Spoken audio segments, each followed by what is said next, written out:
¿Listo? Hoy estamos en la clase número 33 del libro de Apocalipsis. Les había dicho cuando cerramos que la guerra que se va a dar, la tercera guerra mundial que se va a dar, tiene muy alta probabilidad de que se dé alrededor de la pelea por el agua. La gran tribulación y lo que es el anticristo gobernando, por lo general se ha enseñado de que es una guerra, una lucha contra la iglesia propiamente. Pero no es así. Y les digo que no es así porque el anticristo no está enfocado solo en la iglesia, está enfocado en toda la humanidad. Entonces el gobierno del mal va a ser un gobierno que va a ser contra toda la humanidad, para procurar que no hayan personas que se acerquen a Cristo, tanto antes de la tribulación como durante la tribulación. Ese es el enfoque que tiene el enemigo, ¿verdad? Ese es el enfoque que tiene Satanás. Entonces, mis hermanos y mis hermanas, cuando hablamos de una guerra por el agua, si se diera la tercera guerra mundial, que es muy probable que por lo menos dé atisbos, no diría si se va a dar, porque aquí es donde entra el anticristo. El anticristo va a querer traer paz, va a querer traer bondad, va a querer traer incluso va a querer traer y hablar de Dios, porque él va a hacerse pasar por Cristo. El anticristo no va a venir a hablar de Satanás, el anticristo va a venir a hablar de Dios, haciéndose él pasar por el Hijo de Dios. Por eso es que va a ser y va a engañar, si es posible, a los escogidos. Y subrayó la palabra si es posible, porque a los escogidos no los va a poder engañar, debido a que los escogidos van a tener la luz del Señor, el Espíritu Santo, para poder, o tenemos la luz del Señor, y tenemos al Espíritu Santo que nos guía a toda verdad, como el Señor nos dijo a nosotros. Pero sí se van a levantar falsos apóstoles, como se han estado levantando desde tiempos remotos, personas que están tratando de representar según ellos el bien, pero realmente detrás hay una agenda de maldad. Y eso es lo que se va a dar durante ya el fin de los tiempos, o sea, durante la tribulación. Un engaño con lo que se ve que es bueno, con lo que aparenta ser bueno. De hecho, lo más peligroso es lo que es bueno. La idolatría viene más por lo que la gente considera que es bueno. La idolatría hacia la familia, la idolatría hacia los hijos, la idolatría hacia las cosas que se consideran buenas. Y digo se consideran buenas no porque no lo sean, sino porque ocupan un lugar importante en el corazón del hombre. Donde está el tesoro, dice la palabra del Señor, ahí estará su corazón.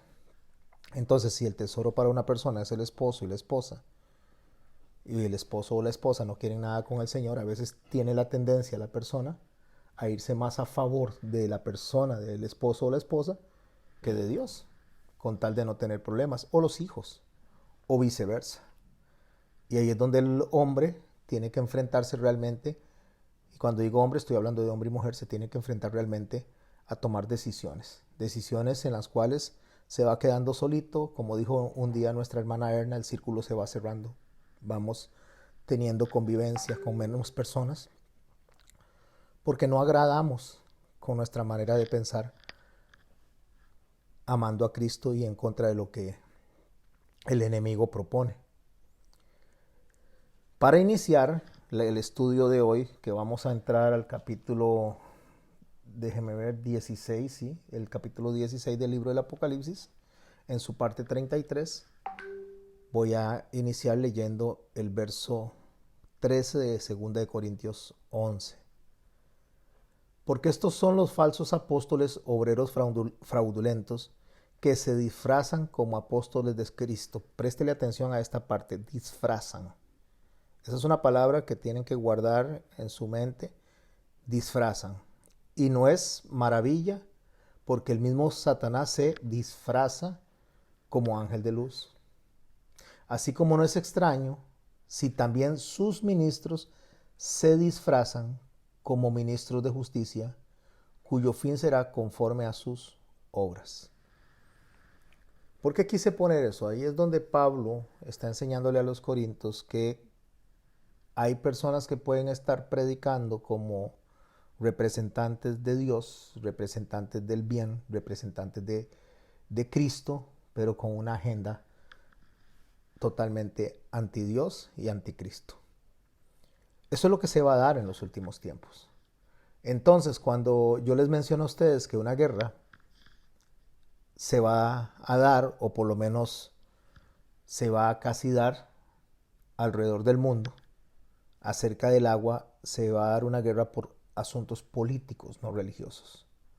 Políticos en defensa de lo que es el agua como elemento primario de la supervivencia del hombre. Lo vimos en la clase pasada, así que los que no están ubicados pueden ir a la parte 32 y escucharla. Y eso, por supuesto, por todas las plagas que se van a venir dando, entre ellas el calentamiento global, la sequía de los ríos, por otro lado, las represas que son retenidas porque los poderosos las conservan para sus países que son, tienen el poder de las armas para poder avasallar a los países más pequeñitos, a los que no tienen esa capacidad de defensa como la tienen ellos. Entonces esa guerra política, ese vuelco que se va a dar donde el anticristo va y todo el sistema, lo que es el falso profeta, lo que es la bestia, que sería el sistema, va tomando fuerza en la parte política. Ahí es donde va tomando fuerza en la parte política. Pero resulta que esa parte política se ha sincretizado todo el tiempo con la parte religiosa. La parte religiosa, ellos saben que es muy importante dominarla. Estoy hablando de los políticos. Porque si no se domina la parte religiosa, entonces al final de cuentas la parte política puede caer, como pasó en el tercer siglo con Constantino, cuando se dio cuenta que los cristianos se multiplicaban tanto, que ya habían cristianos en el Senado, que habían cristianos en los líderes de todo Roma. Entonces lo que él optó fue hacer lo que se conoce como el edicto de la tolerancia, sincretizarse con el cristianismo del principio y dejar de perseguirlos. Institucionalizar la religión, institucionalizar el cristianismo, romanizar el cristianismo. Y ahí es donde se disfraza, ahí es donde viene el disfraz y se presenta para que la gente se sienta conforme, se sienta complacida, y cuando el anticristo empiece a tomar posición y el falso profeta lo empiece a presentar, que creo yo que estamos ya en esos tiempos, estamos en la antesala ya, lo va a hacer a través de la palabra, o lo va a hacer a través de la Biblia, distorsionando el mensaje, para que la gente crea que esto es algo que viene de Dios. De ahí la imagen que voy a poner al frente de ustedes en este momento, donde a la izquierda ven una menorá y donde a la derecha ven una estrella de David. ¿Y por qué estoy presentando esto? Porque resulta que la mayoría de las personas, cuando escuchan de judaísmo, lo asocian con la estrella de David que ustedes ven a la derecha. Cuando escuchan judaísmo, lo asocian con el pueblo de Israel que habita en Israel. Cuando escuchan judaísmo, lo asocian con los hebreos que viven ahí. Y resulta que el judaísmo es una doctrina religiosa que viene desde el momento en que Aarón empezó a enseñar a su pueblo, y después Leví continuó, o sea, Aarón, que es hijo de Leví, empieza a enseñar al pueblo lo que Dios quería como ordenanzas a seguir, como mandamientos a seguir. Entonces el judaísmo es enseñado, es presentado al mundo a través del sacerdocio de Leví, a través de Aarón y a través de los hijos de Aarón. Ahí es donde viene el judaísmo. El judaísmo no viene de Judá. La gente asocia Judá con judaísmo, no. Lo que viene de Judá es la descendencia del rey. Y el judaísmo, como les digo, viene de la tribu de Leví, del sacerdocio de Leví. Lo que pasa es que cuando en el capítulo 48 y 49 Jacob hace las bendiciones a sus hijos, una de las cosas que le dice a Judá es que todos los hermanos van a ser llamados por su nombre. O sea, Judá, de la cual la descendencia de ellos serían judíos, no judíos por religión, sino judíos por ser de Judá, descendientes de Judá como etnia. Y los de Leví serían judíos por ser descendientes de, me refiero no descendientes, sino por venir bajo la instrucción religiosa, la doctrina religiosa que se hizo a través del sacerdote Aarón. Pero ¿por qué se les dice judíos a todos? Por lo que presentó Jacob como profecía. Todos tus hermanos serán llamados por tu nombre. Lo puede leer en Génesis 48 y 49, cuando él hace las bendiciones y le dice a los hermanos, le dice a sus hijos, perdón, y a Efraín y Manasés, todo lo que va a acontecer proféticamente. Es hermosísimo estudiar eso. Entonces crece una línea judaica en cuanto a la religión, viene un remanente en el tiempo, del cual después viene nuestro Señor Jesucristo y empieza a predicar, porque de los judíos, hablando de etnia, descendientes de Judá, nace Él. Es donde Él viene y se presenta como el Mesías y cumple todas las profecías.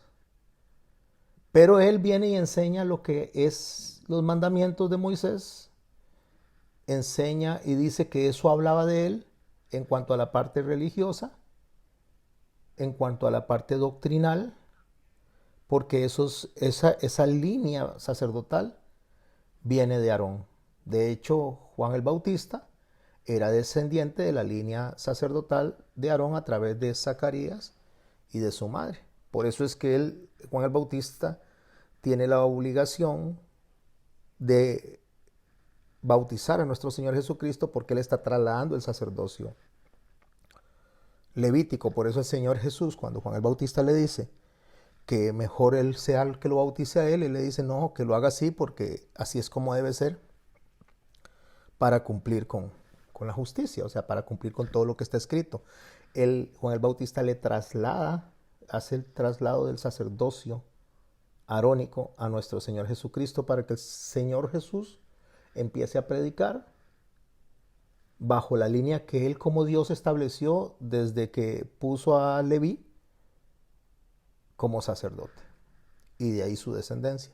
Entonces Jesús es la vara que reverdece, y es la vara que reverdece porque la vara se había secado en cuanto a la efectividad desde la línea arónica. Jesús viene, toma de Juan el Bautista el sacerdocio y reverdece. Ese sacerdocio, y eso que hasta la fecha de hoy se sigue predicando como judaísmo, es lo que representa realmente a la Torá, realmente a nuestro Señor judío, representa realmente lo que nosotros debemos de ver como sombra. Pero, y pero por favor subrayenlo, pero en el plazo del tiempo hubo un sincretismo entre lo que es la doctrina política de Israel y el mundo. Ese judaísmo, esa doctrina política, que no es el judaísmo religioso, no es el judaísmo de Aarón, sino que se llegó a conocer o se conoce como sionismo, es la forma política en que Israel se defiende. Y estoy hablando de la Israel geográfica y de las personas que viven ahí. Pero entre las personas que viven en Israel, no todos son judíos, no todos practican el judaísmo de Leví, el judaísmo arónico, ni siguen la Torá, ni siguen los mandamientos. Hay personas ateas, hay personas de diferentes religiones, hay personas de diferentes países que viven ahí. Esa es la mezcla. Pero como se estaba dando una persecución tan terrible, entonces nace el sionismo. El sionismo nace como un elemento político. Hoy cuando la gente habla de Israel, cuando habla del judaísmo, cuando la gente habla de David, todo lo asocian con esa estrella que ustedes ven a la derecha. Y resulta que esa estrella no existía ni existe en el Antiguo Testamento, no existe. Esa estrella fue salida del movimiento sionista, del movimiento político, para darle identidad política a ese pueblo. Lo mismo que la bandera de Israel. Pero realmente el elemento que representa al judaísmo doctrinal, religioso, que viene de Aarón es la menorá que están viendo a la izquierda. Eso es lo que debería estar en esa bandera de Israel, es lo que debería estar en los escudos, es lo que debería estar en todo lado. Pero está la estrella de David, que David ni siquiera sabía seguro que la iban a hacer, porque eso fue un invento humano para darle una figura política a Israel. A través del sionismo, los israelitas sionistas, y quiero que tengan bien claro que estoy hablando de una Israel política y de una Israel religiosa. A través del tiempo, la Israel sionista, la Israel política, se ha sincretizado con negocios alrededor del mundo. Son dueños los judíos sionistas. Aunque muchos judíos sionistas practican también la religión, pero es más político que otra cosa. Es exactamente lo mismo que sucedió con el catolicismo y cuando se mezcló con Roma. Entonces, a través del tiempo, esta gente ha controlado la economía del mundo.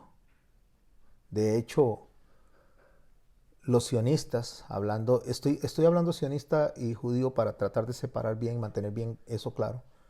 Los sionistas son los que han manejado alrededor del mundo la parte económica, la parte del desarrollo, la parte de la ciencia, todo esto, mientras que un grupo que se consideraba judío ortodoxo, que no aprueban el sionismo, que ni siquiera aprueban que este Israel en este momento siendo gobernada por israelitas, porque ellos dicen que mientras no haya venido el Mesías no debería de suceder eso.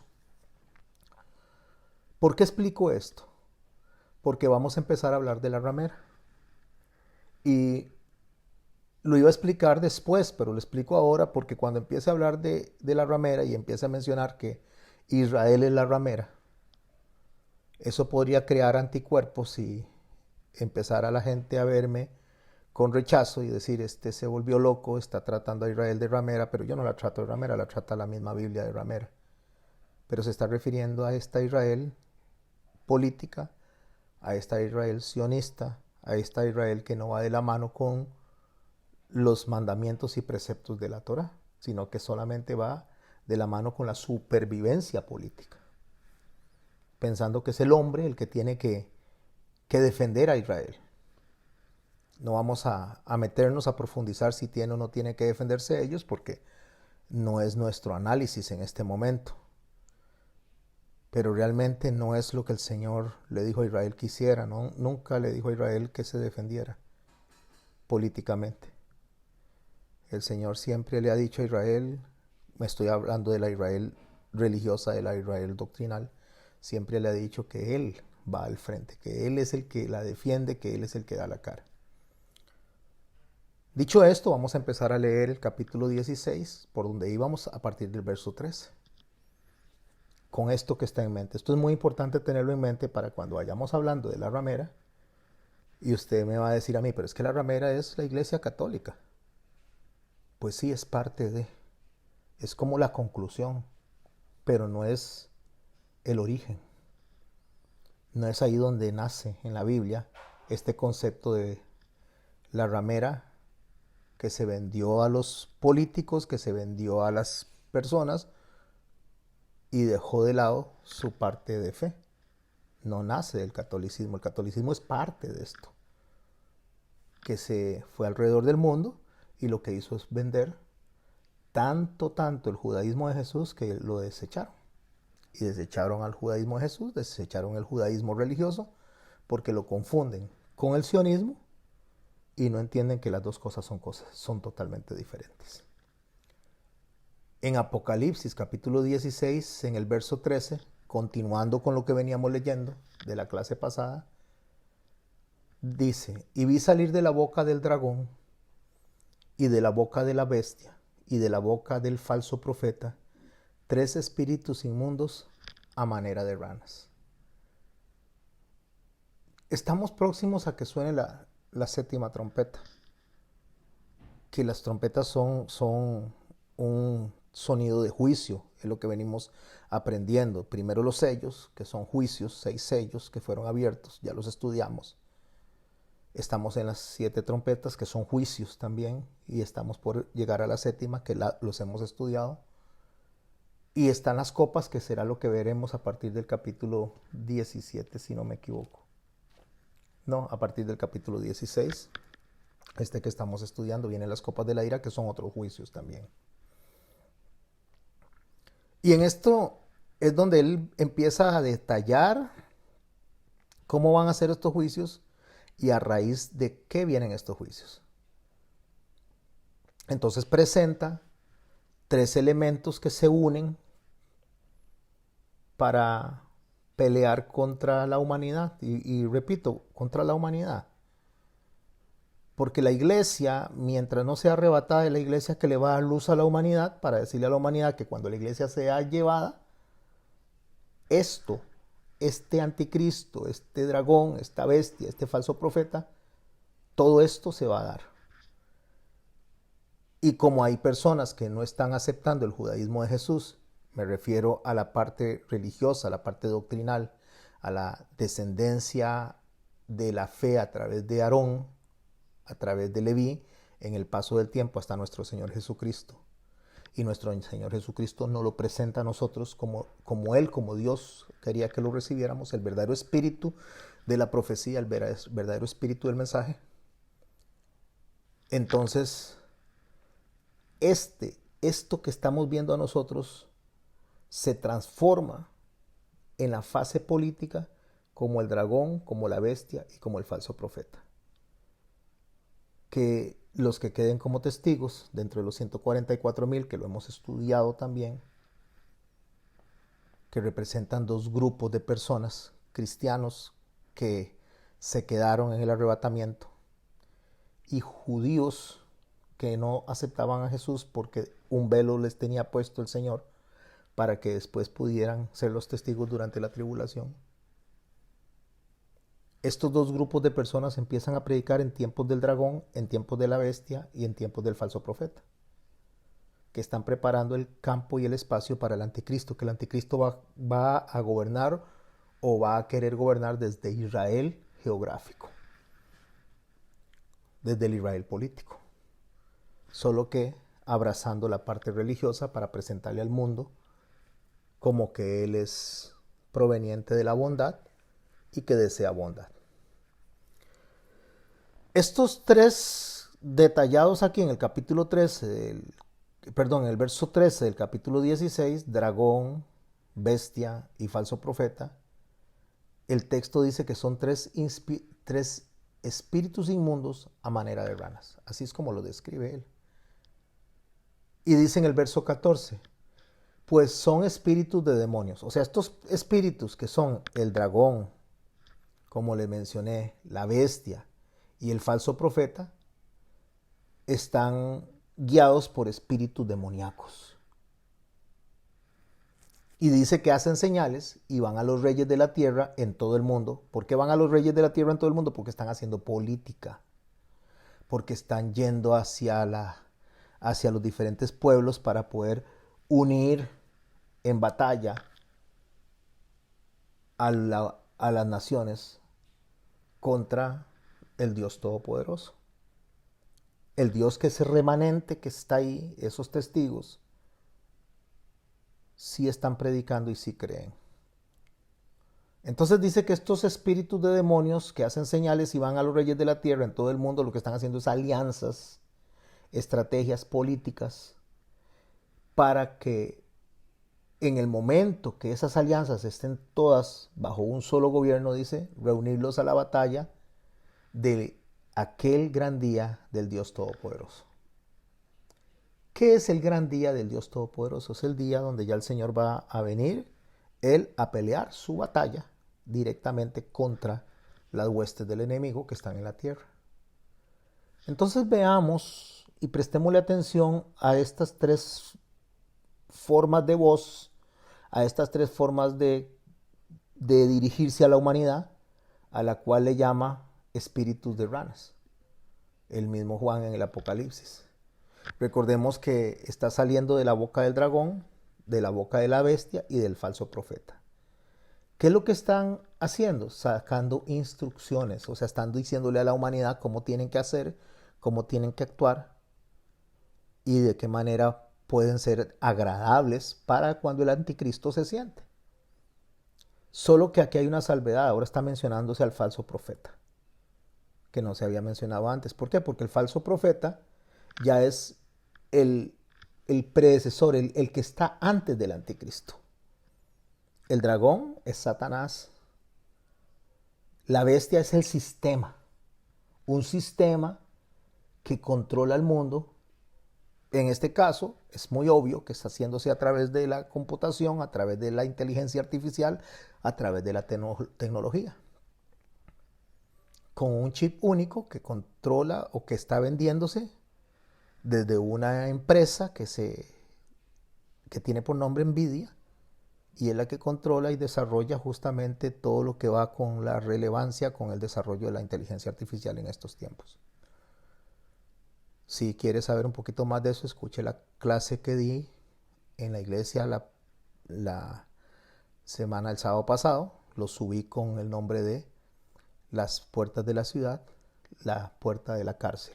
Búsquelo y escuche ahí para que le quede más claro. Entonces estos tres espíritus, a manera de ranas, hacen señales y van. ¿Qué están haciendo? Proselitismo, política. Y ahí está el falso profeta. Satanás es el que está controlando todo el mundo. El que está trayendo para él a la gente a servirle a través de diferentes formas. Seduciéndolos, llamándolos. Antes los perseguía y los mataba, pero se dio cuenta que eso no funcionaba. Porque entre más mataba a la iglesia, más se multiplicaba. Entre más mataba a los creyentes, más se multiplicaban. Entonces cambió la estrategia, porque Él no es Dios, Él no es omnisciente, Él no es omnipresente, ni es sabio como Dios, ni conoce todo. Entonces Él lo que hace es ir aprendiendo en el camino. Dios todo lo sabe, Satanás aprende en el camino. Entonces Satanás viene y cambia la estrategia y se afilia al cristianismo desde el siglo III. Y después viene y afilia a lo que es el judaísmo a través del sionismo al sistema político mundial. Y de ahí empieza a surgir la bestia. La bestia es ese sistema de control económico, político, cultural, social, religioso alrededor del mundo. Ese control que Satanás tiene, esa es la bestia. Y el falso profeta es el que va, ya no en la voz de la política, sino en la voz de la religión, a tratar de unir a las religiones del mundo y decirle a las religiones del mundo que quitemos de lado nuestras diferencias y nos unamos por el bien de la paz y la seguridad del planeta. Bueno, yo creo que no es necesario ni siquiera mencionarlo, es algo que ustedes pueden ver en la televisión y las noticias, cómo se está uniendo las religiones del mundo en una sola para la paz mundial, comillas, la paz mundial, la falsa paz mundial. Entonces estos van haciendo señales, dice, hacia los reyes de la tierra en todo el mundo. ¿Y quiénes son los reyes de la tierra? Dignatarios, presidentes. Y lo que hacen es influenciarlos para prepararlos para la gran batalla. Y esa gran batalla no está muy lejos de que se dé, que se conoce como el día grande del Dios Todopoderoso. ¿Por qué? Porque en esa gran batalla, que es el Armagedón, ahí es donde el Señor va a venir y va a tomar posición absolutamente de todo. Bueno, las ranas, cuando usted las busca y las lee en la cultura del Antiguo Testamento, siempre se ponen como repulsivas, como inmundas, así es como aparece. Los egipcios las consideraban dioses.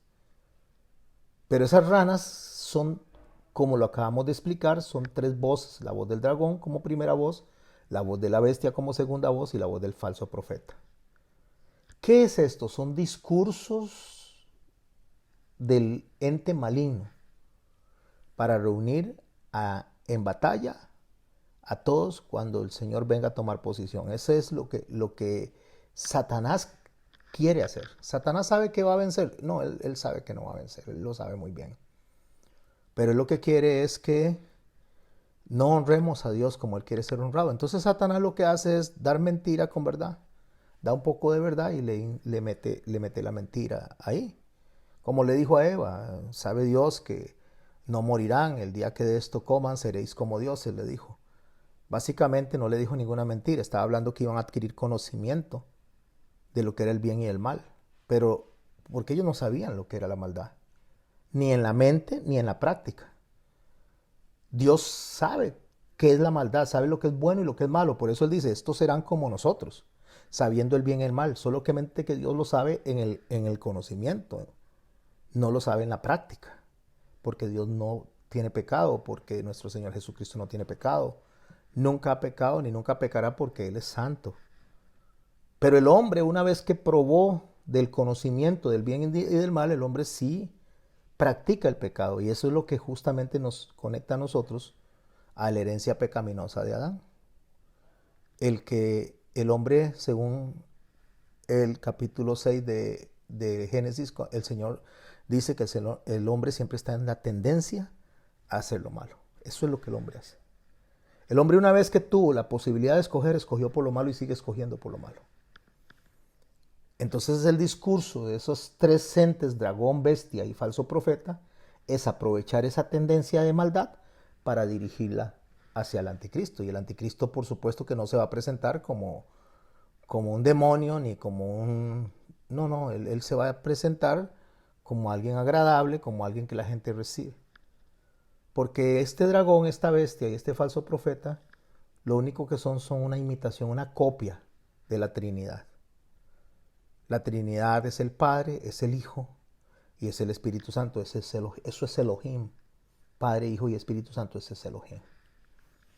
Entonces Satanás, como todo lo copia, entonces él tiene una copia de esa Trinidad con el dragón, el falso profeta y la bestia. Y usted me dice, pero la bestia no es una persona, como el Espíritu Santo es una persona. Es que la bestia lo que está haciendo es imitando al Espíritu Santo. La bestia es una copia de la omnisciencia de Dios. El Espíritu Santo va a todos los corazones, va a todas las mentes, no está limitado por distancia geográfica, no está limitado absolutamente por nada el Espíritu Santo.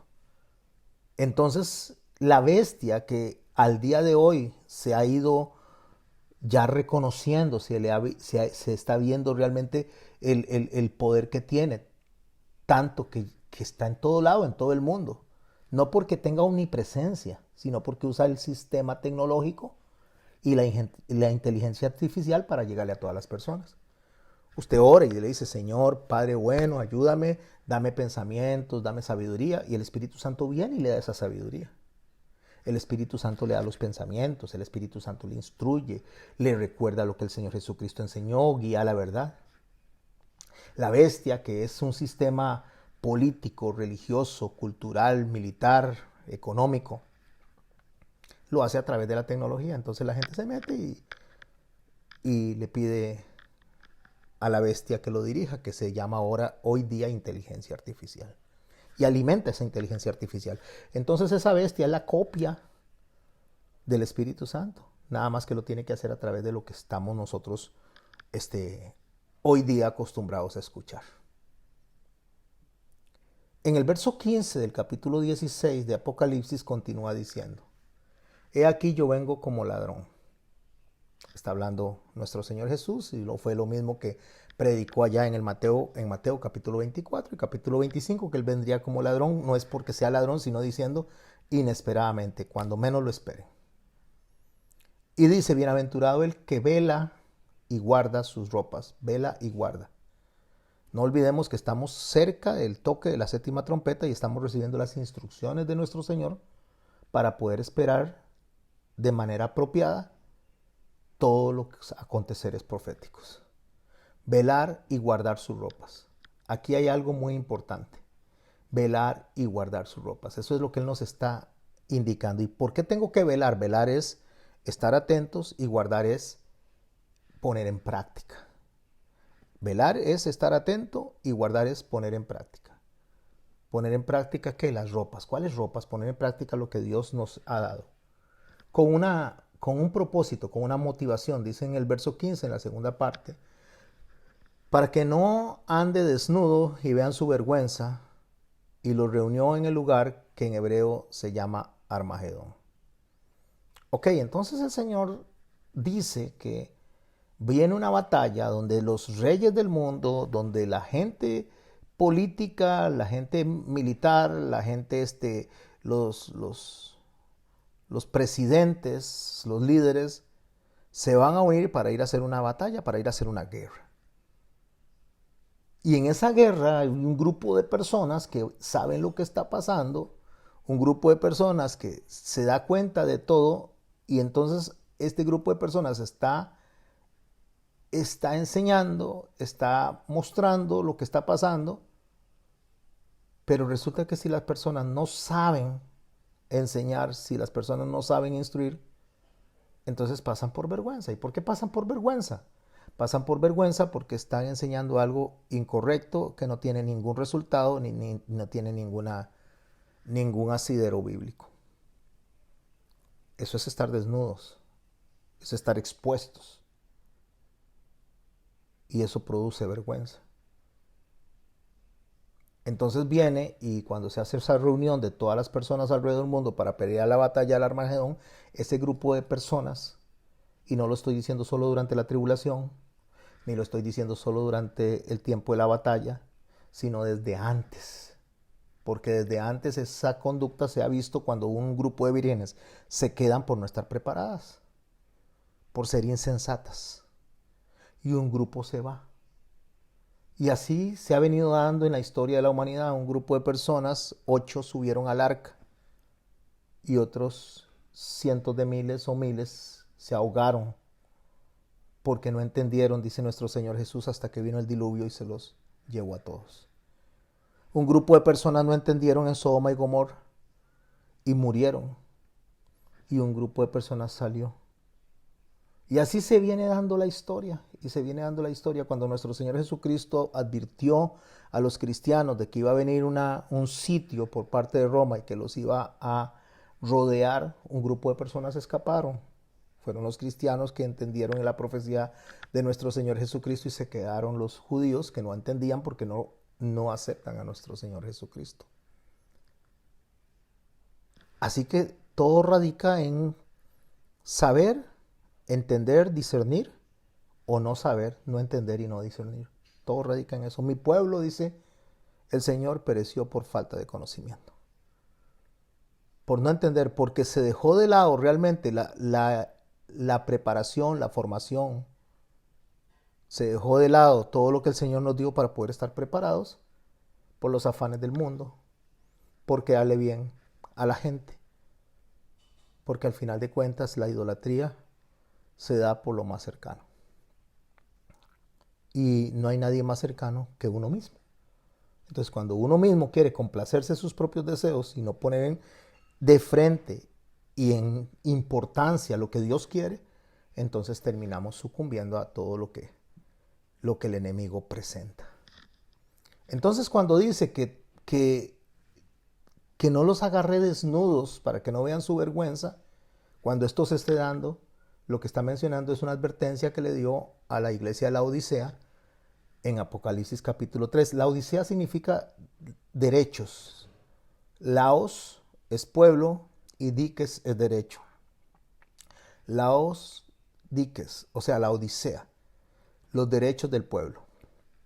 Esta iglesia representa a la iglesia apóstata de los últimos tiempos, a la iglesia que dice que reclama los derechos, que tiene el derecho a decretar, que tiene el derecho a reclamar, que tiene el derecho a marcar su camino, a decir qué se hace. Yo decreto que mañana voy por aquí, que yo decreto que mañana voy por allá.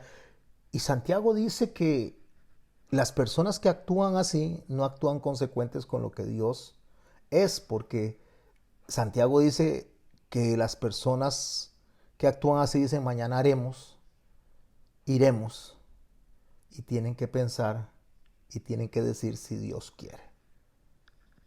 Porque actuar así es actuar en desafío, es actuar en soberbia, en prepotencia. Entonces esa iglesia de los derechos, esa iglesia que cree que tiene el derecho de reclamarle a Dios, incluso de amarrar a Satanás. Y cuando yo le digo de amarrar a Satanás, lo que quiero decir es que quien pelea la batalla es Dios, no nosotros. Nosotros tenemos que mantenernos velando y guardando, velando y guardando. O sea, para que nadie nos engañe, para que nadie venga con palabras dulces al oído y que por el comezón de oír terminemos escuchando y siguiendo a un Jesús que no es el que fue predicado y a un evangelio que no es el que fue predicado. Eso es lo que dice Pablo, y que cualquiera que venga con eso, aun si es un ángel del cielo, sea anatema, sea maldito. Pero la iglesia de la Odisea lo recibe. Recibe a los pseudoapóstoles, recibe a toda esa gente que anda diciendo cosas totalmente contrarias a lo que Jesús dijo. Esta doctrina endemoniada de la prosperidad va contrario a lo que Jesús dijo. El Señor dijo: en el mundo hallaréis aflicción, pero no teman, porque yo he vencido al mundo. En el mundo hallaréis tropiezos. O sea, el Señor nunca nos dijo que íbamos a estar exentos de problemas. Y no solo nosotros, todo el mundo, toda la humanidad. Porque es en el mundo donde están los problemas, es en el mundo donde se encuentra todo esto. Pero Él dijo: no teman, porque yo he vencido. Y ahí es donde nosotros podemos encontrar paz en la aflicción, que el mundo no la tiene. La paz que nosotros tenemos, el mundo no la tiene. Al mundo se le va a presentar una paz falsa, una seguridad falsa, y eso es lo que el anticristo quiere hacer. Eso es lo que el falso profeta está anunciando. Eso es lo que la bestia está enseñando. Está enseñando un mundo que va a ser supuestamente casi celestial. Pero eso no es así. Y eso es lo que la gente está comprando, y la gente viene, y hoy día gente creyente se está asociando, se está afiliando a esto. Es el pensamiento, está rindiéndose a esto. Y el Señor dice: velen, velen, velen y guarden. Velad y guardad. En el verso 14 del capítulo 3 de Apocalipsis, que ya lo estudiamos, pero lo voy a leer para poder entrar de lleno a lo que el Señor está diciendo en el capítulo 16 de Apocalipsis, porque todo es una secuencia, todo es una línea de pensamiento que no podemos separarla. En el verso 14, Apocalipsis 3 dice: escribe al ángel de la iglesia en la Odisea, Laos Di, que es la iglesia de los derechos. He aquí el amén, el testigo fiel, el verdadero, el principio de la creación de Dios, dice esto. Está hablando Jesús. Yo conozco tus obras, dice, que no eres frío ni caliente. Ojalá Dios quiera que ustedes sean fríos o calientes. Pero por cuanto eres tibio y no frío ni caliente, te vomitaré de mi boca. Vea qué interesante. Aquí no es que está diciendo que sea malo o sea bueno, no, está diciendo que lo tibio lo vomite de la boca. Es: tome decisiones, determínese a hacer las cosas, deje estar un día pensando hacer una cosa de una manera y otra cosa de otra. Hay un día entonces cede a los caprichos de la humanidad, del mundo, de la familia, y otro día quiere: sí, yo quiero honrar a Dios. Un día sí, un día no, un día sí, un día no. El Señor dice: no, o decide estar conmigo o no está conmigo. Pero eso de que un pie allá y otro acá, eso lo hace a usted tibio, y eso me produce a mí asco. Por eso lo voy a vomitar. O está conmigo o no está conmigo.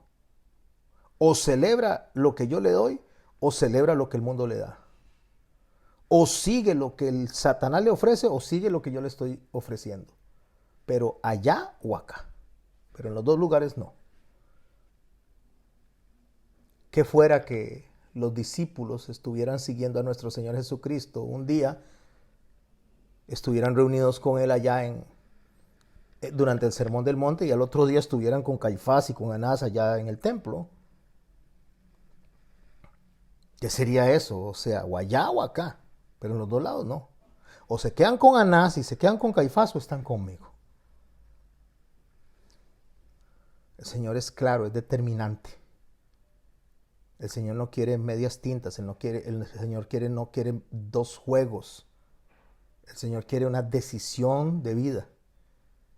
Y eso es lo que está diciendo en el capítulo 16, cuando nos está hablando de velad y de guardad. Se está refiriendo a esto para que no nos encuentren, dice, desnudos y pasemos una vergüenza.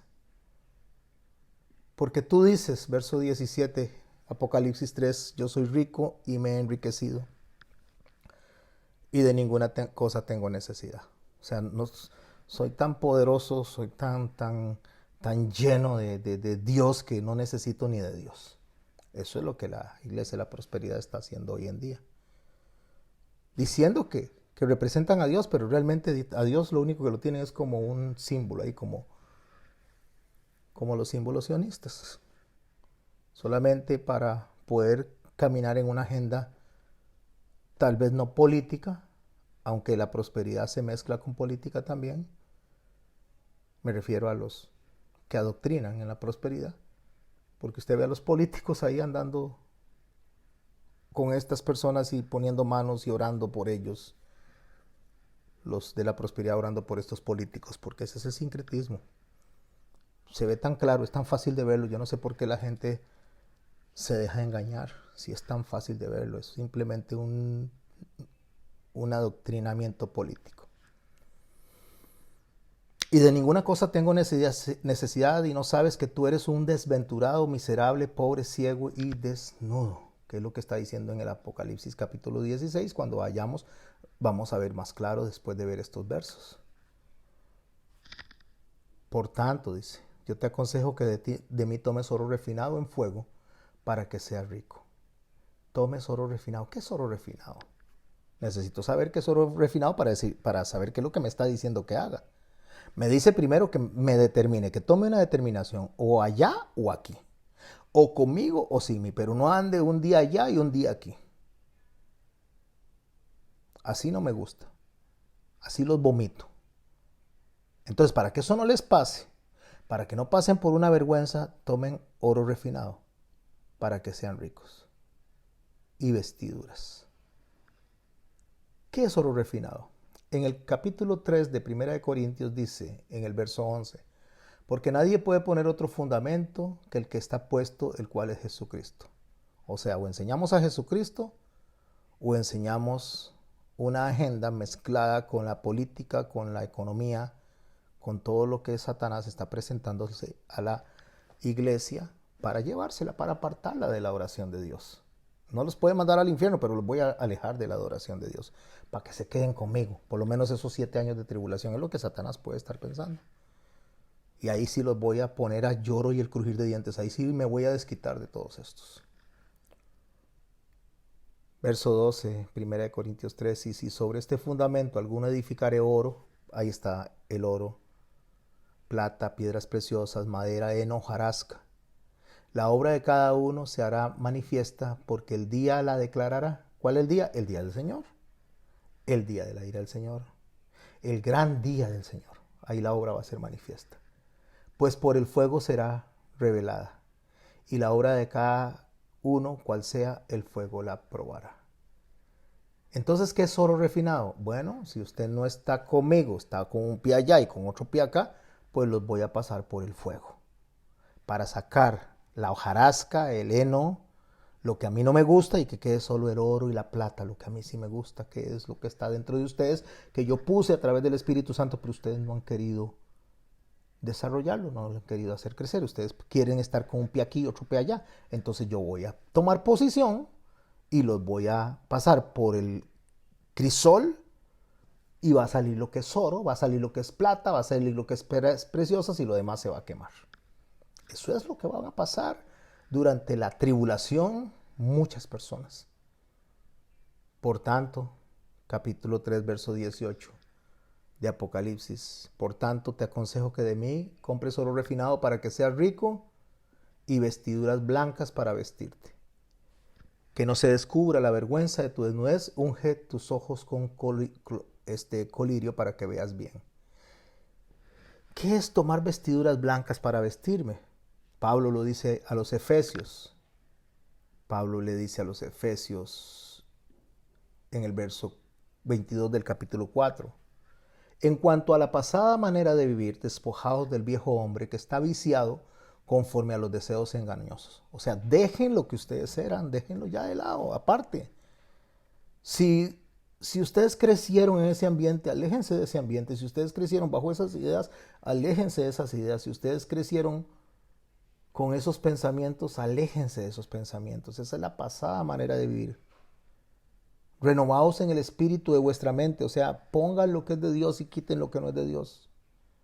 Vístanse del nuevo hombre, creado según Dios en la justicia y la santidad de la verdad. O sea, vístanse, eso es vestirse, eso es ponerse vestiduras blancas, es ponerse en nuestra mente el pensamiento de Cristo, la forma de actuar Jesucristo.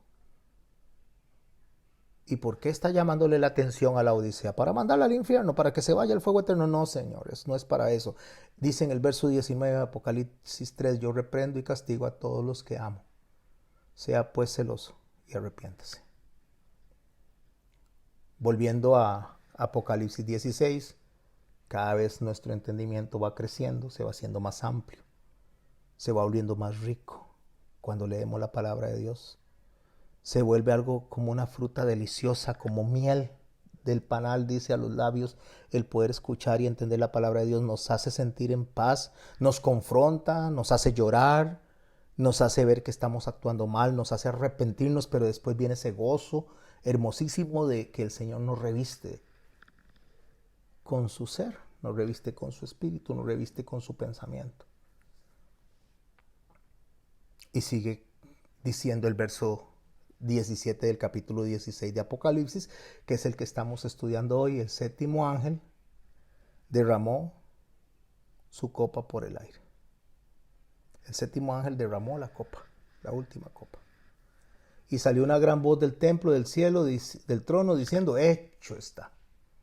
O sea, ya llegamos al final. Esta es la copa de la ira. Entonces, dice el verso 18 del capítulo 16, hubo relámpagos, voces, truenos y un gran temblor de la tierra.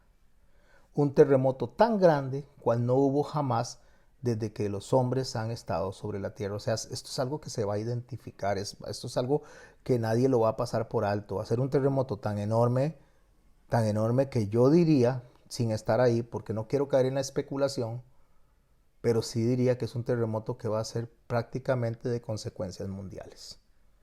Tan enorme, tan grande, que a nadie le va a pasar por alto que el Señor dijo, es el tiempo de derramar mi ira. Verso 17, capítulo 17, verso 1. Vino entonces uno de los 7 ángeles que tenían las 7 trompetas y habló conmigo diciéndome, ven acá y te mostraré la sentencia contra la gran ramera que está sentada sobre las muchas aguas, con la cual han fornicado los reyes de la tierra, los moradores de la tierra se han embriagado con el vino de su fornicación.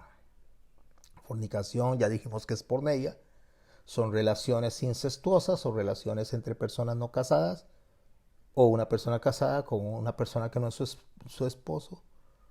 El que está no casado fornica y el que está casado adultera. O sea, en otras palabras, es algo que se da fuera del matrimonio.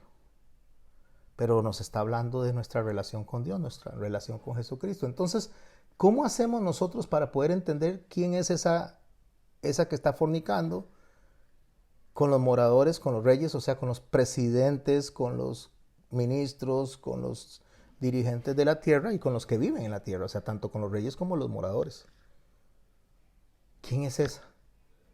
¿Cómo hacemos para entender nosotros el libro de Apocalipsis si antes no tenemos el estudio de los otros libros, los otros 65?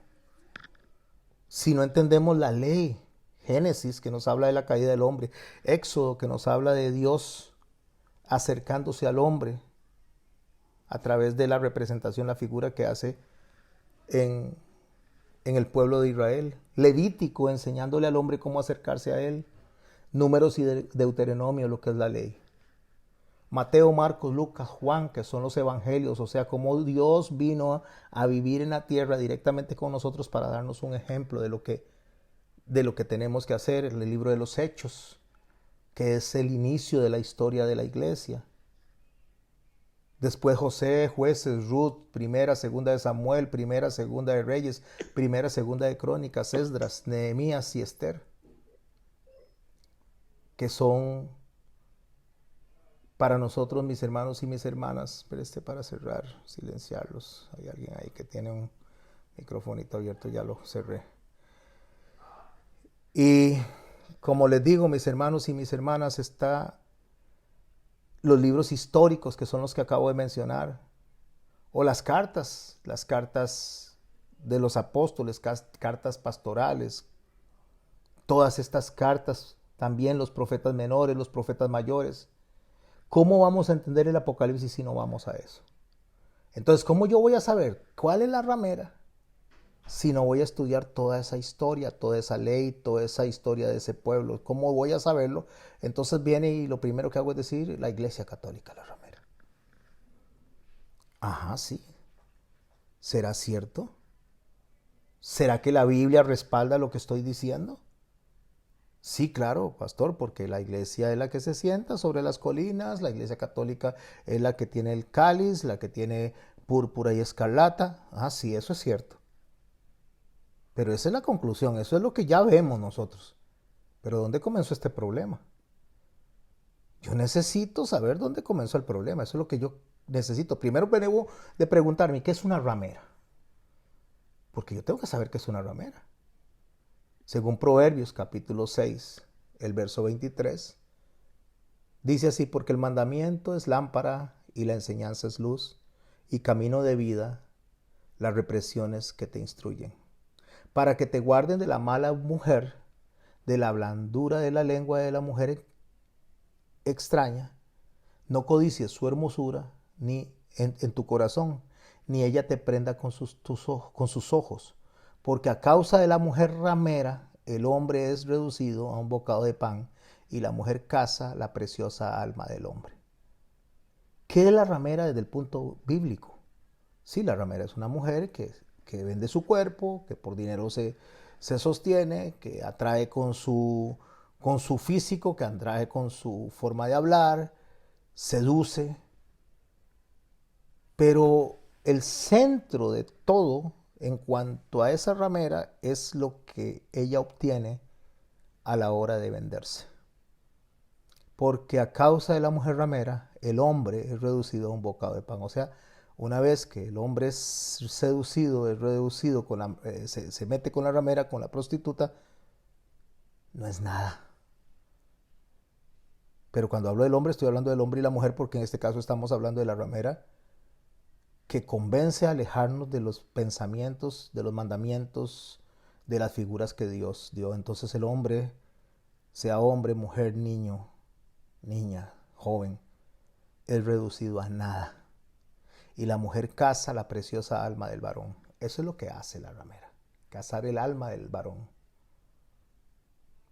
En este caso, el alma de los creyentes que deciden seguir las doctrinas, las enseñanzas, las figuras, las fiestas que no son de Dios, que no son del Señor, que no están establecidas en ese libro de Levítico, el cual mucha gente desconoce y pereza le da de leerlo.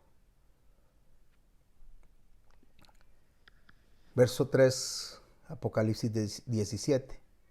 Y me llevó en el espíritu al desierto y vi a una mujer sentada sobre una bestia escarlata. Escucha, está sentada sobre una bestia. Esta mujer está sentada sobre la bestia. ¿Qué es la bestia? El sistema.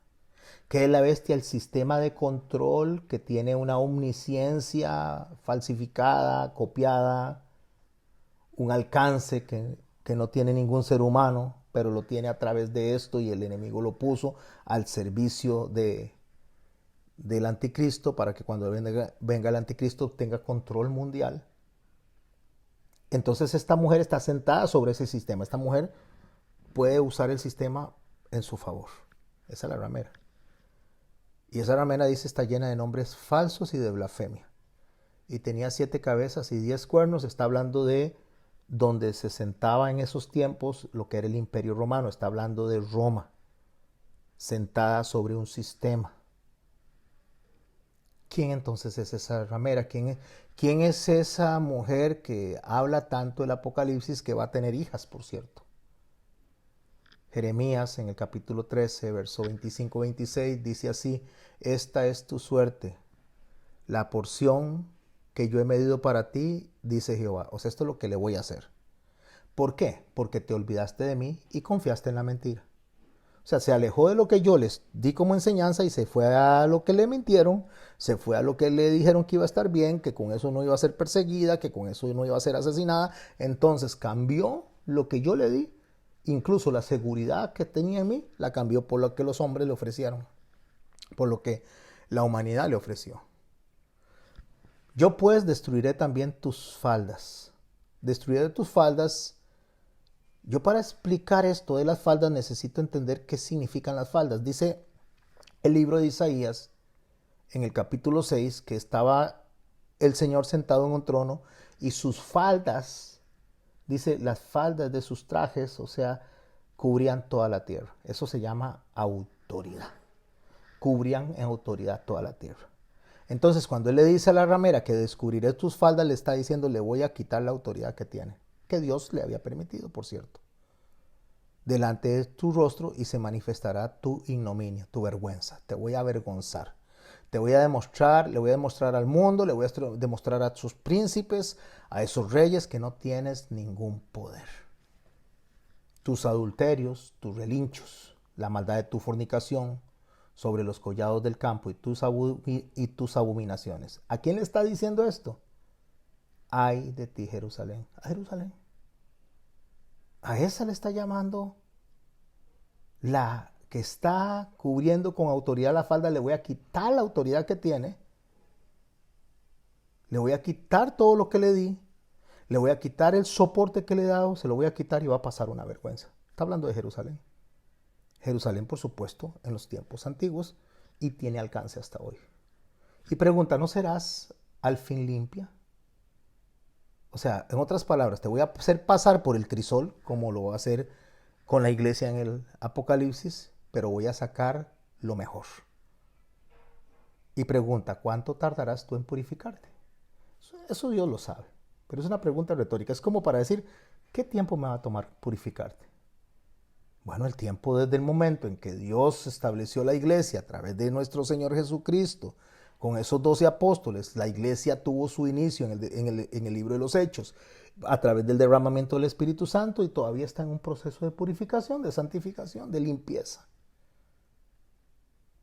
Verso 4, de Apocalipsis 17, continuamos con la lectura. Y la mujer estaba vestida de púrpura y escarlata y adornada de oro, de piedras preciosas y de perlas, y tenía en la mano un cáliz de oro lleno de abominaciones y la inmundicia de su fornicación. Ay, pastor, ve, ahí está el púrpura y el escarlata. Así visten los sacerdotes católicos de más alto rango. Y el cáliz es lo que usan domingo a domingo cuando salen a ellos compartir supuestamente la bendición de la cena, que al final de cuentas el único que toma el vino es el sacerdote y no comparte con el resto de la congregación, lo cual no lo está haciendo como Jesús lo hizo. Y para peores dicen que ese es el verdadero cuerpo de Cristo y la verdadera sangre, que es la transustación, y tampoco es lo que Dios dijo. Pero lo asocian de una vez al catolicismo, ese catolicismo. Bueno, entonces, sí y no. ¿Se está refiriendo en este momento a la Roma imperial? No. ¿Se está refiriendo a la Iglesia Católica? Pues sí. ¿Se está refiriendo a la Iglesia Apostólica? Pues sí. La Iglesia Apostólica es la iglesia del primer siglo que se sincretizó en los tiempos de Constantino y fue absorbida. Y eso es lo que estamos viendo ahí nosotros, en esos colores, porque el púrpura y escarlata son colores que representan poder y ostentación. Poder y ostentación, eso es, poder. Y es lo que el catolicismo tiene, poder en todo el mundo. Y el sionismo tiene poder en todo el mundo. Apocalipsis 12, devolviéndonos un poquito para poder hacer una retrospectiva de lo que estamos estudiando hoy. Verso 13. hablando de una mujer perseguida. Recuerde que hablamos de la Israel sionista y de la Israel que tiene la doctrina religiosa, la doctrina de fe correcta. Esas dos Israeles. Y como no quiero que me señalen ni me apedreen sin conocimiento, por eso planteé de una vez lo que es la Israel política y la Israel remanente que Dios dice que es mi pueblo. La mujer perseguida por el dragón, que es Israel, la Israel que Dios viene a defender. En el capítulo 12 de Apocalipsis dice en el verso 13, y cuando vio el dragón que había sido arrojado a la tierra, está hablando de Satanás cuando fue enviado a la tierra, persiguió a la mujer que había dado a luz al hijo varón, está hablando de Israel, que tiene que huir por el desierto, porque es de donde va a venir el Señor Jesucristo. El Señor Jesús dijo de los judíos, viene la salvación, o sea, yo nazco, yo vengo de ahí. Y se le dieron a la mujer dos alas de la gran águila, está hablando del judeo, del judaísmo, de la línea de Aarón, de la línea levítica, y la otra es del cristianismo, lo que el Señor Jesucristo vino a instaurar, a instituir. Esas dos alas, ese judeo-cristianismo es el que está guiando al pueblo, a la humanidad. Es los que tienen que ser luz y los que tienen que ser sal, aunque muchas personas lo estén poniendo debajo del almud, o sea, donde está oscuro. Y se le dieron dos alas de gran águila. El águila representa la resurrección de Cristo.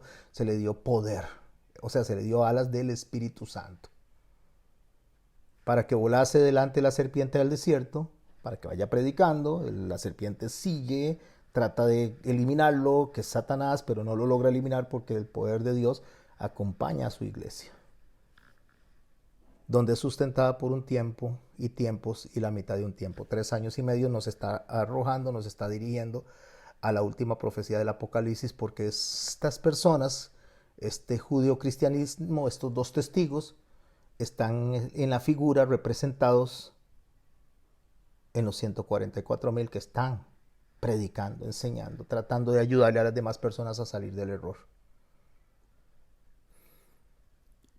Y la serpiente, dice, arrojó de su boca tras la mujer agua como un río, para que fuese arrastrada por el río. Recuerde que el agua representa limpieza o juicio, entonces esta serpiente lo que hace es un juicio. Lo que esta serpiente hace un juicio, pero no un juicio bueno, por supuesto, sino un juicio para destruir a la iglesia naciente, a la que nació de la iglesia apostólica. A esa iglesia naciente la quiero destruir. Pero la tierra ayudó a la mujer, pues la tierra abrió su boca y tragó el río del dragón que había echado de su boca. O sea, la tierra viene y absorbe a todos los que escaparon, a todos los que huyeron en la dispersión del año 70, a los judíos alrededor del mundo, a los que traen el mensaje del Señor. La tierra los absorbe, se mezclan en toda la humanidad, para que hasta el día de hoy se pueda escuchar el mensaje por todo el mundo. Entonces, verso 17, el dragón se llenó de ira contra la mujer y se fue a hacer guerra contra el resto de la descendencia de ella, o sea, contra usted y contra mí también, los que guardan los mandamientos de Dios y tienen el testimonio de Jesucristo. Los que guardan los mandamientos, los que estamos estudiando los viernes y tienen el testimonio de Jesucristo, Jesús el judío.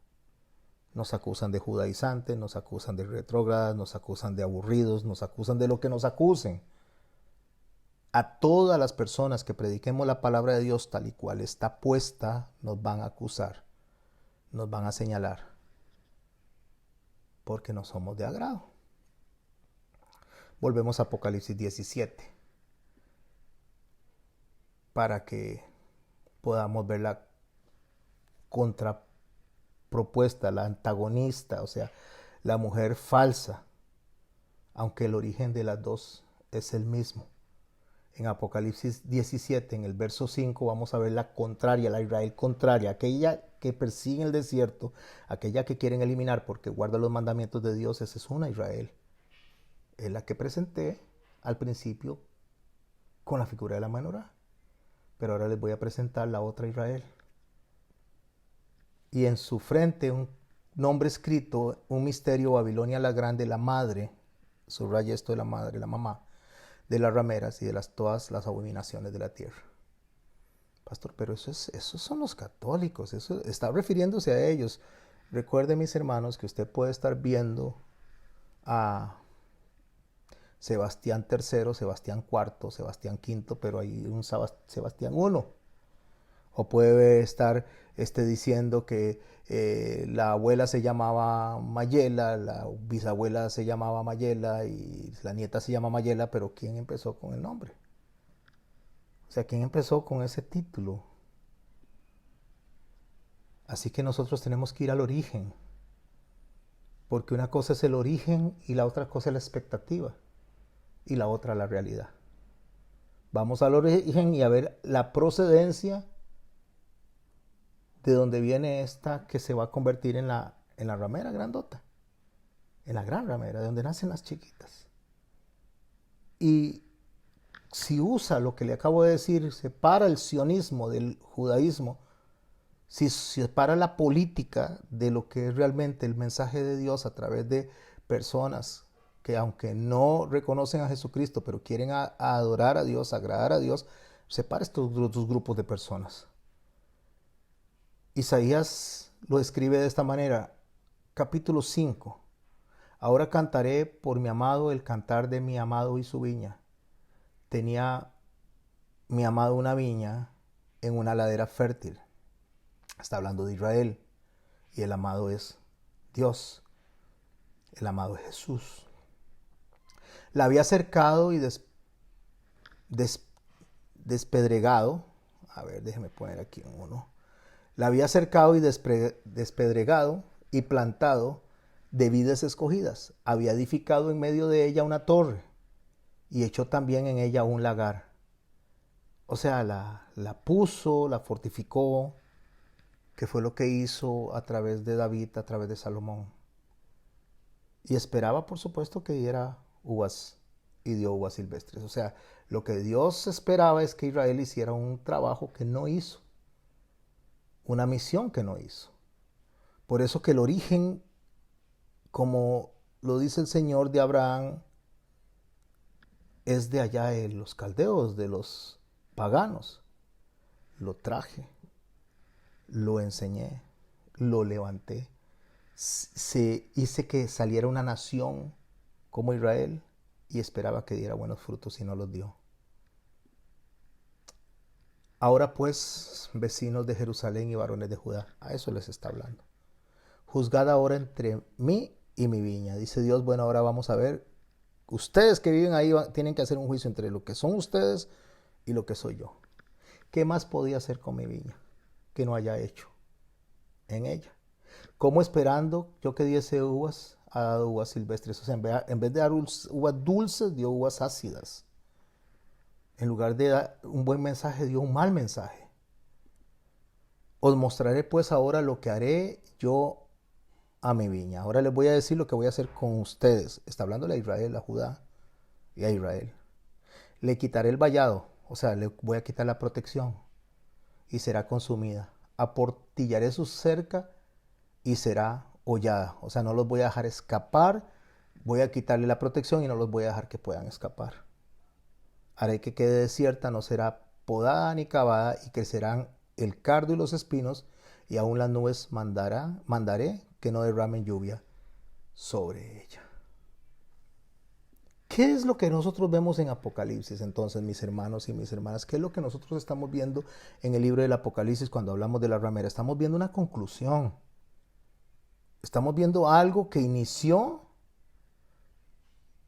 con una Israel, con unos judíos llamados a hacer luz del mundo, a hacer testimonio, y terminaron asociándose con el paganismo, terminaron en toda la historia, usted lo puede ver, por eso digo que no podemos leer Apocalipsis si no leemos toda la historia del Antiguo Testamento, lo puede ver en el Génesis, lo puede ver en los Jueces, lo puede ver en toda la historia cómo Israel ha desafiado, se ha alejado de Dios y hoy día la iglesia hace lo mismo.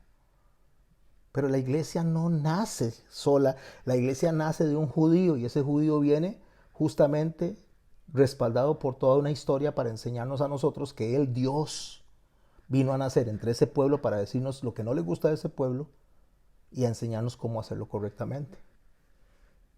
En el libro de Ezequiel nosotros vemos una bebé como la que está ahí a la izquierda. Y en el libro de Apocalipsis estamos viendo una ramera, una mujer que está en las calles esperando a que la contraten para vender su cuerpo. ¿Cómo, pastor? Usted en Ezequiel dice que está una bebé y ahora estamos viendo el desenlace total de una ramera que se unió ya con el sionismo, se unió con el catolicismo, se ha unido esa Israel política. ¿Dónde comenzó todo esto? Ezequiel, lo leo en Dios habla hoy, a partir del verso 1 dice, el Señor se dirigió a mí y me dijo, está hablando el profeta, tú hombre, hazle ver a Jerusalén. Recuerde que Jeremías dijo que esta era la ramera. Recuerde que Isaías dijo que esta era la ramera. Entonces tú hombre, hazle ver a Jerusalén las cosas tan detestables que ha hecho. Dile, esto dice el Señor, por lo que toca a tu origen, tú Jerusalén eres cananea. De nacimiento, tu padre fue amorreo y tu madre hitita. ¿A qué se está refiriendo? Se está refiriendo a cuando fue sacada de Ur de los Caldeos en los lomos. Los lomos se refiere a los testículos donde iba a venir la descendencia de Abraham. Los lomos de Abraham, que era pagano. Juez se lo dijo, que adoraba a dioses paganos y de allá sacó a Israel. Cuando Israel se convierte en Israel porque Jacob cambia su nombre, en la mente de Dios no inicia ahí, inicia desde que la sacó de donde estaba con los amorreos y con los hititas. Entonces le está diciendo, de allá lo saqué. Como a usted y a mí Dios nos salvó de donde estábamos muertos en delitos y pecados, donde teníamos desconocimiento de lo que es Cristo. Nos trajo para prepararnos, para enseñarnos. Bueno, de ahí saqué a Israel y a ustedes los saqué de ahí también. El día en que naciste, dice el verso 4, no te cortaron el ombligo, ni te bañaron, ni te frotaron con sal, ni te fajaron. O sea, en otras palabras, hubo un grupo de personas que tenían que enseñarte y no te enseñaron. Hubo un grupo de personas que tenían que guiarte y no te guiaron. Como a usted y como a mí. Nosotros vinimos y nacimos cuando el Señor nos llama, pero no nos enseñaron bien. Nos enseñaron mal, nos instruyeron mal, nos enseñaron algo que no era palabra de Dios, sino más que todo pensamientos humanos, defendiendo sectarismos, defendiendo ideologías. Personas creyéndose que si usted de esa denominación se salva y si es de otra se pierde. Todo eso no nos ayudaron, no nos limpiaron. ¿Quiénes fueron esas personas que descuidaron a Israel? ¿Quiénes son esas personas que lo descuidaron a usted y a mí? ¿Quiénes nos descuidaron? Jeremías en el verso 1 del capítulo 23 dice, ay de los pastores que destruyen y dispersan las ovejas de mi rebaño, dice Jehová. ¿Quiénes son los pastores? Sacerdotes, pastores, guías. Por tanto, así ha dicho Jehová de Israel a los pastores que apacientan a mi pueblo. Vosotros dispersasteis mis ovejas y las espantasteis, y no las habéis cuidado. He aquí yo castigo la maldad de vuestras obras, dice Jehová. ¿Quién descuidó a las ovejas? Los pastores que no se prepararon, que agarraron esto como que si fuera un juego, como que si fuera un asunto de negocios, y no se prepararon honestamente para guiar a las almas que le pertenecen a Dios. A esos pastores le está llamando la atención. A esos pastores que ponían, y súmele sacerdotes, y súmele rabinos, y súmele todas esas personas que guían a las personas que no las guiaron bien. Y por eso es que el pueblo perece por falta de conocimiento, porque no fue formado, no fue enseñado correctamente. Fue enseñado con medias verdades.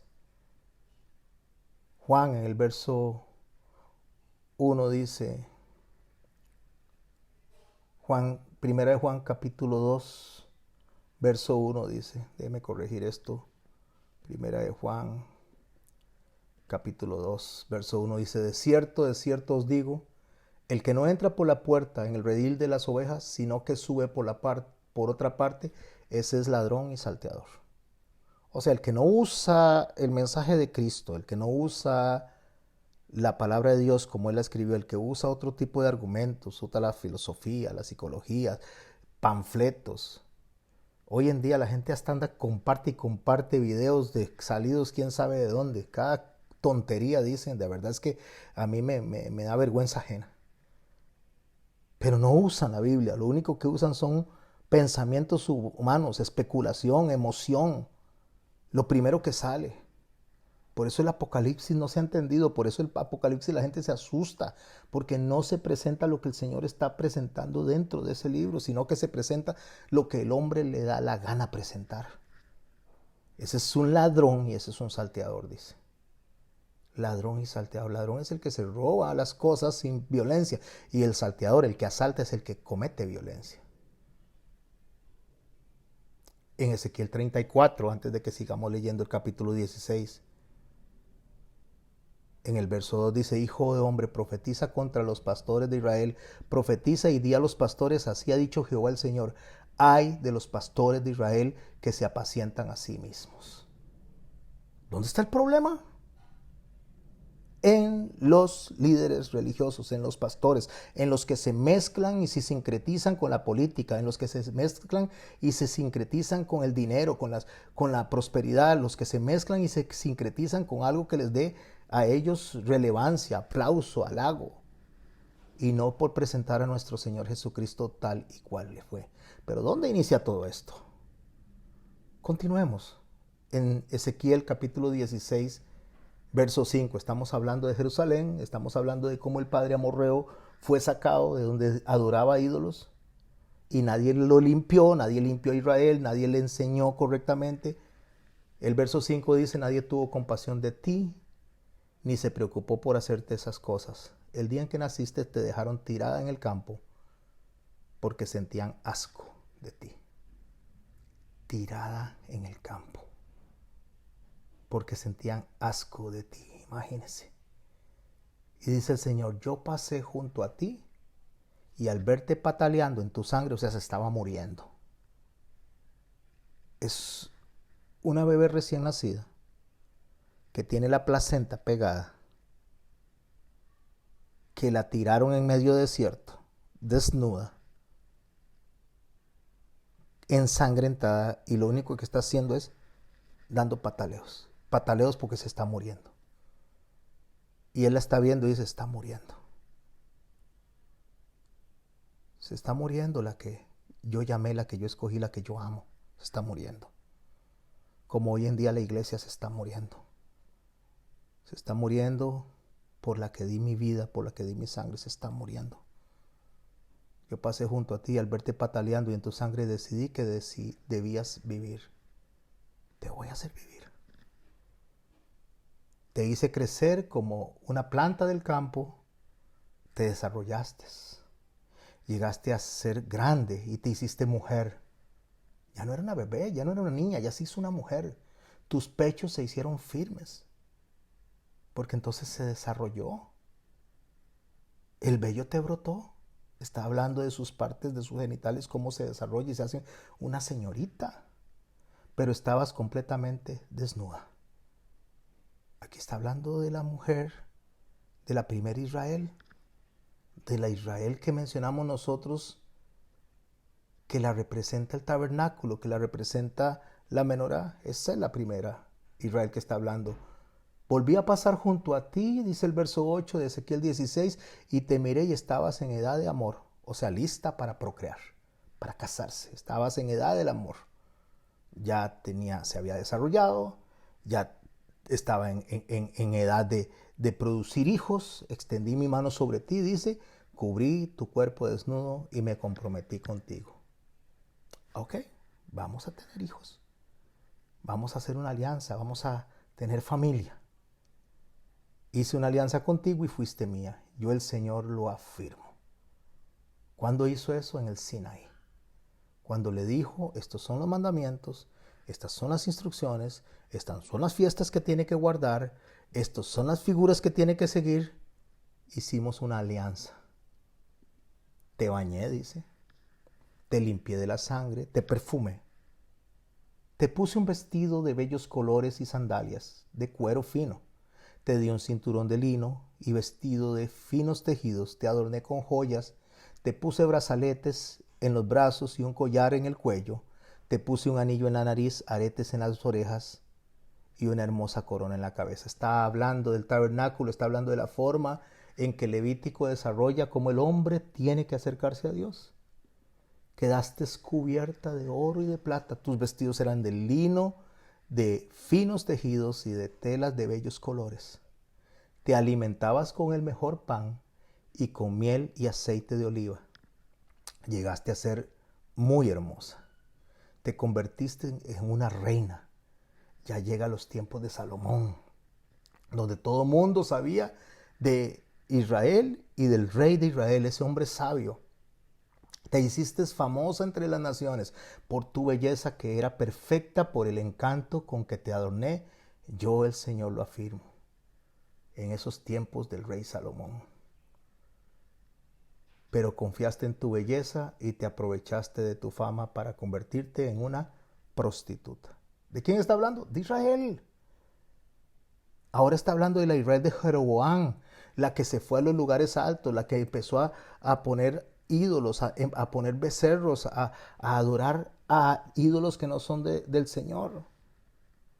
Como hoy día en la iglesia. Exactamente, que nos dieron las fiestas, nos guiaron, nos enseñaron, pero la gente desea hacer fiestas a el enemigo, fiestas a Satanás, sincretizarse con el mundo. Se prostituye. Se prostituye con vender el cuerpo de Cristo, con negociar con el cuerpo de Cristo, con sacarle plata al cuerpo de Cristo. Con tus vestidos, dice, hiciste tiendas de culto pagano y en las colinas y te prostituiste en ellas. Tomaste también a los hijos e hijas que tuve contigo. O sea, no solamente usted se prostituye, sino que a los chiquitos, a las chiquitas, a los hijos que me pertenecen a mí, les enseñas a sacrificar a los ídolos. Los sacrificaste a esos ídolos como alimento para ellos. Y le pregunta a Dios, ¿te parecía poco haberte convertido en prostituta? O sea, tras de que ya se había prostituido, prostituiste a mis hijos. Que además sacrificaste a mis hijos entregándolos a morir quemados en hornos de ídolos. O sea, los dejaste morir. Verso 22, con tu detestable vida de prostituta ya no te acuerdas de cuando eras niña y estabas completamente desnuda pataleando en tu propia sangre. ¿No se acuerda cuando la rescaté? ¿No se acuerda cuando la salvé? Se le olvidó. Por tanto sincretizarse con el mundo, por tanto recibir las cosas del mundo, se te olvidó. Esto afirmo yo, el Señor. Ay de ti, además de todos los males que te hiciste, te construiste en todo sitio despejando un lugar donde dar culto a los ídolos y entregarte a la prostitución. Al término de todo el camino, construiste tales lugares y convertiste tu belleza en algo detestable, ofreciendo tu cuerpo a todo el que pasaba en continuos actos de prostitución. O sea, ahí nace el sionismo, ahí nace el prostituirse con los reyes de la tierra para defenderse supuestamente. Practicaste la prostitución con tus vecinos, esos egipcios de gran potencial sexual. O sea, estos idólatras que tienen tanta idolatría y con ellos te metiste y provocaste mi ira con tus continuos actos de prostitución. Entonces levanté la mano para castigarte, te hice pasar por privaciones y te entregué a las ciudades filisteas. Ok, dejé de darte protección, que es lo que Isaías había descrito en su profecía. Ciudades filisteas que te odian y están disgustadas por tu vergonzosa conducta. Pero no contenta con esto, te entregaste a la prostitución a los asirios y ni aun así quedaste satisfecha y seguiste entregándote a la prostitución en Babilonia, tierra de comerciantes, y ni aun así quedaste satisfecha. Está hablando de Israel, mis hermanos, que crece y crece en la prostitución, en la entrega. Yo, el Señor, lo afirmo, que enfermo tenías el corazón para cometer todos estos actos propios de una prostituta desvergonzada. Al término de todo el camino, en todo sitio despejado te construiste un altar donde dar culto a los ídolos y entregarte a la prostitución. Los ídolos, las estatuas, los santos, las figuras que la gente adora hoy y pone hoy en los tiempos de fin de año como diciembre. Lo que hace el catolicismo hoy en día. ¿Pero de dónde nace todo esto? Porque Israel no hizo lo que tenía que hacer. La Israel religiosa, la Israel judía, la Israel que tenía que enseñar a la humanidad no lo hizo. Se separó, quedó un pequeño remanente y lo que hizo fue prostituir a la humanidad. Pero tú no te portabas como las prostitutas, tú no cobrabas. Oh, esto sí es pesado. Y es pesado incluso para la iglesia de la Odisea. Tú no cobrabas. ¿Por qué? Porque las prostitutas cobran, eso hace. La mujer que es infiel a su marido recibe a extraños. A toda prostituta le dan una paga. A toda prostituta le dan paga, dice. Pero tú eras más bien el que dabas regalos a todos tus amantes. Les pagabas para que vinieran a darte, para que vinieran de todas partes a pecar contigo. O no es lo que hace la iglesia de la Odisea hoy, no es lo que hace la iglesia de la prosperidad. La iglesia de la prosperidad, en lugar de ir a recibir bendición, en lugar de ir a recibir enseñanza, en lugar de ir a recibir realmente lo que Dios escribió, le paga, le da plata a todas esas personas. Y lo mismo hace justamente la iglesia del primer siglo cuando se sincretizó con Roma. Terminó dándole a Roma todo lo que Dios le dejó. En tu prostitución has hecho lo contrario de lo que hacen las mujeres. Nadie te busca para pecar, ni ellos te pagan, sino que tú les pagas a ellos. Solo en eso eres diferente. Por eso escucha, prostituta, mi palabra. Yo el Señor te digo, tú has descubierto desvergonzosamente tu cuerpo para entregarte a la prostitución con tus amantes y a todos tus detestables ídolos, y has derramado la sangre de tus hijos que ofreciste en sacrificio. Por eso yo voy a reunir a todos los amantes que has complacido. Es cuando regresemos la otra semana a seguir estudiando lo que nos va a evocar al Armagedón. Yo he reunido a todos los amantes que has complacido, a todos los amantes que odiaste, los reuniré alrededor de ti y delante de ellos descubriré tu cuerpo para que te vean completamente desnuda. Te juzgaré por adulterio y asesinato y con ira, celo te entregaré a la muerte. Te dejaré en manos de ellos para que destruyan los lugares de prostitución y de culto a los ídolos. Te arrancarán tus vestidos y tus magníficos adornos y te dejarán completamente desnuda. Se levantarán contra ti, te apedrearán, te matarán con sus espadas, prenderán fuego a tus casas, ejecutarán la sentencia contra ti delante de muchas mujeres. Pondré fin a tu prostitución y no volverás a pagar a tus amantes. Entonces mi ira contra ti quedará satisfecha y mis celos se calmarán y me tranquilizaré y ya no estaré enojado. Tú te olvidaste cuando eras joven y me irritaste con todas las acciones infames y detestables. Por tanto, yo te castigaré por esa conducta. Yo, el Señor, lo afirmo. Todos los amigos de decir refranes dirán, riéndose de ti, refiriéndose a ti, de tal madre, tal hija.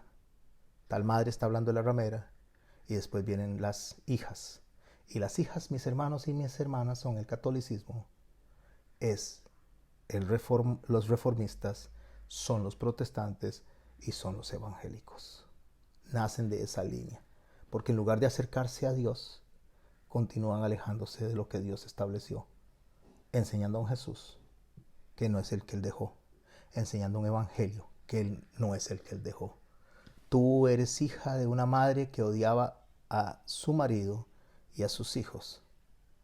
O sea, ahora ustedes son hijos del catolicismo que no quería el judaísmo. Y ustedes tampoco lo quieren. Lo predican pero no lo quieren. Porque no quieren sus fiestas. Ustedes quieren sus propias fiestas, no las mías.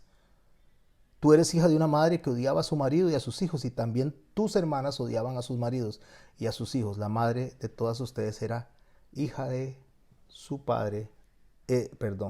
La madre de todas ustedes era hitita y su padre amorreo. ¿Qué le está diciendo? Ustedes vienen de Abraham, todos ustedes vienen de Abraham y no están haciendo lo que les mandé a hacer. 25 minutos, nos queda poco tiempo. La otra semana vamos a agarrar esto y empezar a leerlo en el desarrollo del resto del capítulo 16 para que vean cómo todo está calzando a la perfección dentro del sistema profético.